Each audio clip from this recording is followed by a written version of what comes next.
लोकसभा चुनाव 2024 का बिगुल बज चुका है। सभी पार्टियां अपनी बिसात बिछाने में लगी हुई हैं। इधर काफी लंबे समय से सीट शेयरिंग को लेकर एनडीए के घटक दलों में आपसी सहमति नहीं बन पा रही थी।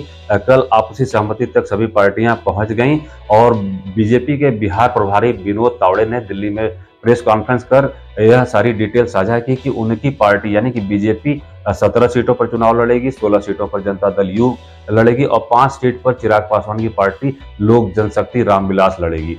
और इसके अतिरिक्त पशुपति पारस की पार्टी को बीजेपी को एक भी सीट नहीं दी गई है, जिससे वो नाराज हो गए हैं और बीजेपी से अलग चलने का उन्होंने संकेत दिया है। इसके अलावा पहले भी उन्होंने बगावती सुर अलापे थे।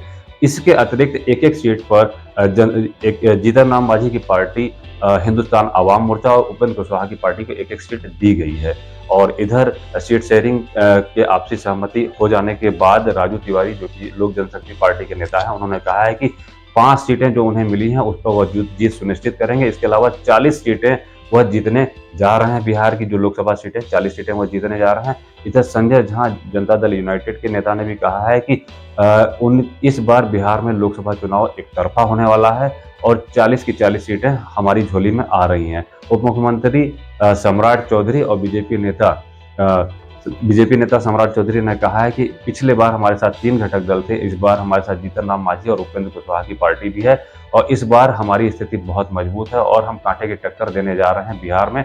और इस तरीके से बिहार में हमारे पास 40 की 40 सीटें आ रही हैं, यानी कि हम 40 सीटों पर जीत सुनिश्चित करने जा रहे हैं। तो इस बार बिहार में मामला बड़ा ही रोचक है। और दूसरी तरफ जो महागठबंधन की पार्टियां हैं, राष्ट्रीय जनता दल और लालू की पार्टी और कांग्रेस के बीच में अभी भी खींचतान बनी हुई है। तो यह कुछ अपडेट थी जो बिहार लोकसभा चुनाव और एनडीए अलायंस को लेकर थी, जो कुछ बहुत ही मजेदार खबर वहां से आ रही है।